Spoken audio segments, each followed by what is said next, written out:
ఎడారిలో జలధారలు. రచన doctor K Job Sudarshan.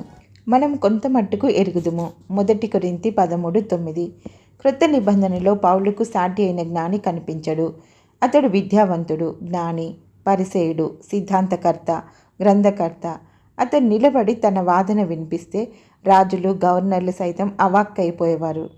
పౌలు వాదన విని అతని జ్ఞానానికి జడుసుకుని ఇక ఏమనడానికి పాలుబోక పేస్తు అనే రోమన్ అధికారి, పౌలా, నీవు వెర్రివాడవు, అతి విద్య వలన నీకు వెర్రి పుట్టిందని గొప్ప శబ్దంతో చెప్పాడు. అలాంటి పౌలు స్పష్టంగా చెప్తున్నాడు, మనకు తెలిసింది కొంచెమే, ఏ అంశమైనా.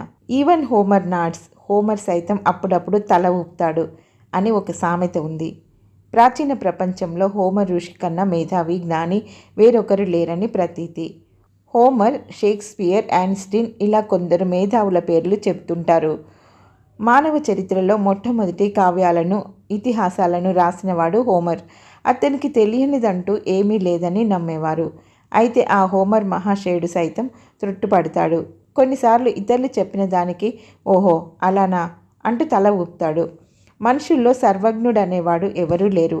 బైబుల్ మర్మాలన్నీ తనకే తెలిసినని తాను చెబితే అందరూ వినాలని అంటుంటారు కొందరు బోధకులు. నాకు తెలిసిన యువ బోధకుడికాయన తన ప్రసంగంలో పదే పదే అంటుంటాడు, ఈ సంగతి మీకు తెలియదు, నేను చెప్తాను వినండి. అలాంటి వారిని చూసి జాలి పడడం తప్ప ఏమీ చేయలేము. తనకన్నీ తెలిసిననుకునే వాడికి ఏమీ తెలియదు.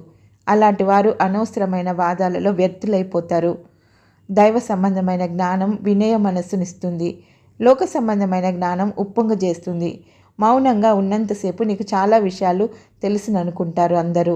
నోరు విప్పావో అందరికీ తెలిసిపోతుంది నీకేమీ తెలియదని. తగ్గించుకునే స్వభావం, నమ్రత, వినయ మనస్సు ఆభరణాలుగా ధరించుకుందాం. నేను జ్ఞానిని కదా అనుకోవద్దు.